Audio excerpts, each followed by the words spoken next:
Om Sai Nathaya Namaha. Sai Satcharitra, Chapter 21. Stories of V.H. Thakur, Anant Rao Patankar, and Pandharpur Pleader. In this chapter, Hemant Pant relates the stories of Vinayak Harishchandra Thakur, Anant Rao Patankar of Pune, and a pleader from Pandharpur. All these stories are very interesting, which, if very carefully read and grasped, will lead the readers onto the spiritual path. Preliminary. It is a general rule that it is our good luck in the form of accumulation of merits in past births that enables us to seek the company of saints and profit thereby. In illustration of this rule, Hemant Pant gives his own instance. He was a resident magistrate of Bandra, a suburb of Bombay, for many years. A famous Muslim saint named Pir Maulana was living there, and many Hindus, Parsis and others who followed different religions used to go to him and take his darshan. His Mujawar, that is the priest by name Inus, pressed Hemant Pant many a time, night and day, for going to see him. But for some reason or other, he was not able to see him. After many years, his turn came and he was called to Shirdi, where he was permanently enlisted in Sai Baba's darbar. Unfortunate fellows do not get this contact of the saints. It is only the fortunate ones that get it. Institution of Saints. There have been many institutions of saints in this world from time immemorial. Various saints appear, that is, incarnate themselves in various places to carry out the missions allotted to them. But though they work in different places, they are, as it were, one. They work in unison under the common authority of the Almighty, the Lord, and know full well what each of them is doing in his place and supplement his work where necessary. An instance illustrating this is given below.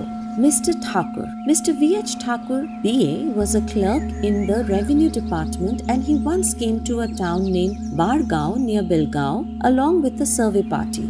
There he saw a Kanaris saint, that is Appa, and bowed before him. The saint was explaining a portion from the book Vichar Sagar of Nishchal Das, a standard work on Vedanta, to the audience. When Thakur was taking his leave to go, he said to him, "You should study this book, and if you do so, your desires will be fulfilled. And when you go to the north in the discharge of your duties in future, you will come across a great saint by your good luck, and then he will show you the future path and give rest to your mind and make you happy." Then he was transferred to Junnar, where he had to go by crossing Nanhe Ghat. This ghat was very steep and impassable, and no other conveyance than a buffalo was of use in crossing it.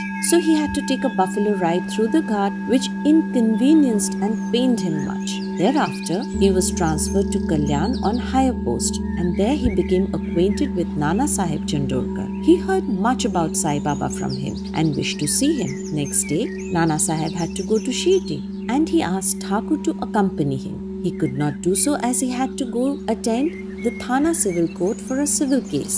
So Nana Sahib went alone. Thakur went to Thana, but there the case was postponed. Then he repented for not accompanying Nana Sahib. Still he left for Shirdi, and when he went there, he found that Nana Sahib had left the place the previous day.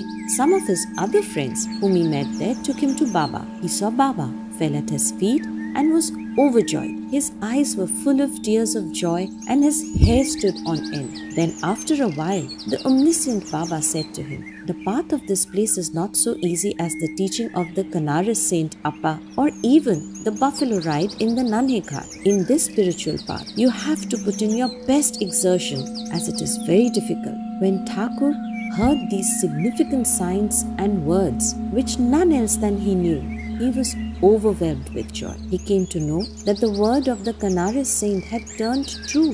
Then, joining both hands and placing his head on Baba's feet, he prayed that he should be accepted and blessed. Then Baba said, "What Appa told you was all right, but these things have to be practiced and lived. Mere reading won't do. You have to think and carry out what you read. Otherwise, it is of no use. Mere book learning without the grace of the Guru and self-realization is of no avail." The theoretical portion was read from the work Vichar Sagar by Thakur, but the practical way was shown to him at Shirdi. Another story given below will bring out this truth more forcibly. Anant Rao Patankar. One gentleman from Pune by name Anantrao Patankar wished to see Baba. He came to Shirdi and took Baba's darshan. His eyes were appeased. He was much pleased. He fell at Baba's feet and after performing proper worship said to Baba, I have read a lot, studied Vedas, Vedants and Upanishads and heard all the Puranas, but still I have not got any peace of mind. So I think that all my reading was useless. Simple, ignorant, devout persons are better than myself. Unless the mind becomes calm, all book learning is of no avail. I have heard from many people that you easily give peace of mind to so many people by your mere glance and playful word, so I have come here. Please take pity on me and bless me. Then Baba told him a parable which was as follows. Parable of 9 balls of stool, Navaveda Bhakti. Once a saudagar, that is a merchant, came here. Before him a mare passed her stool, 9 balls of stool. The merchant, intent of his quest, spread the end of his dhotar and gathered all the 9 balls in it, and thus he got concentration, that is peace of mind. Mr. Patankar could not make out the meaning of this story. So he asked Ganesh Damodar alias Dada Kelkar, what does Baba mean by this? He replied, I too do not know all that Baba says and means, but at his inspiration I say what I come to know. The mare is God's grace, and the 9 balls excreted are the 9 forms or types of bhakti, that is Shravan, hearing, Kirtan, praying, Smaran, remembering, Padasevana, resorting to the feet, Archana, worship, Namaskar, bowing, Dasya, service, Sakhyatva, friendship, Atma Nivedan, surrender of the self. These are the 9 types of bhakti. If any of these is faithfully followed, Lord Hari will be pleased and manifest himself in the home of the devotee. All the sadhanas, that is japa, vocal worship, tapa, penance, yoga practice and studying the scriptures and expounding them are quite useless unless they are accompanied by bhakti, that is devotion. Knowledge of the Vedas, or fame as a great jnani and mere formal bhajan, that is worship, are of no avail.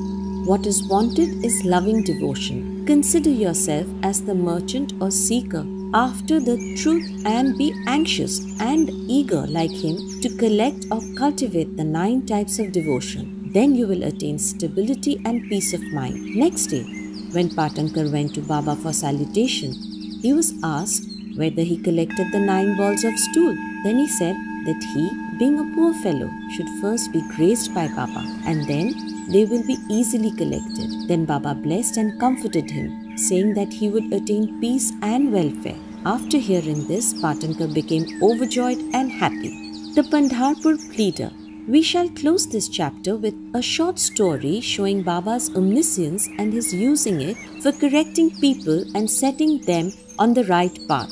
Once a pleader from Pandharpur came to Shirdi, went to the masjid and saw Baba, fell at his feet and without being asked, offered some dakshina and sat in a corner eager to hear the talk that was going on. Then Baba turned his face towards him and said, how cunning the people are. They fall at the feet, offer dakshina, but inwardly give abuses behind the back. Is not this wonderful? This cap, that is a remark, fitted the pleader and he had to wear it, that is take it. None understood the remark. The pleader grasped it but kept silent. When they returned to the Vada, the pleader said to Kaka Sahib Dikshit, what Baba remarked was perfectly right. The dark remark was aimed at me. It was a hint to me that I should not indulge in reviling or scandalizing others. When the sub-judge or Munsif of Pandharpur, Mr. Nulkar, came and stayed here for the improvement of his health, a discussion about this matter was going on in the bar room at Pandharpur.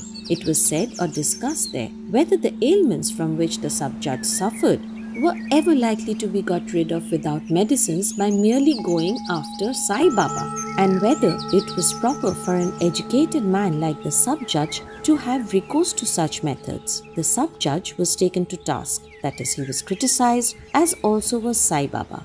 I also took some part in this affair, and now Sai Baba showed the impropriety of my conduct. This is not a rebuke to me, but a favor, an advice that I should not indulge in any scandal. or slander of others and not interfere unnecessarily in others' affairs. Shirdi is about 100 kos distant from Pandharpur. Still, Baba by his omniscience knew what transpired in the barroom. The intervening places, rivers, jungles and mountains were not a bar to his all-perceiving sight, and he could see or read the hearts of all. There was nothing secret or veiled from him. Everything far or near was plain and clear to him, as broad as daylight. Let a man be far or near, he cannot avoid the all-pervading gaze of Sai Baba. From this incident, the pleader took the lesson that he should never speak ill of others, nor unnecessarily criticize them. This evil tendency was completely got rid of, and he was set on the right path. Though the story refers to a pleader, still it is applicable to all. All should therefore take this lesson to heart and profit thereby. Sai Baba's greatness is unfathomable, so are his wonderful Leelas. His life is also such, for he is Par Brahma, that is Lord God incarnate. Bow to Sri Sai, peace be to all. Om Sai Ram.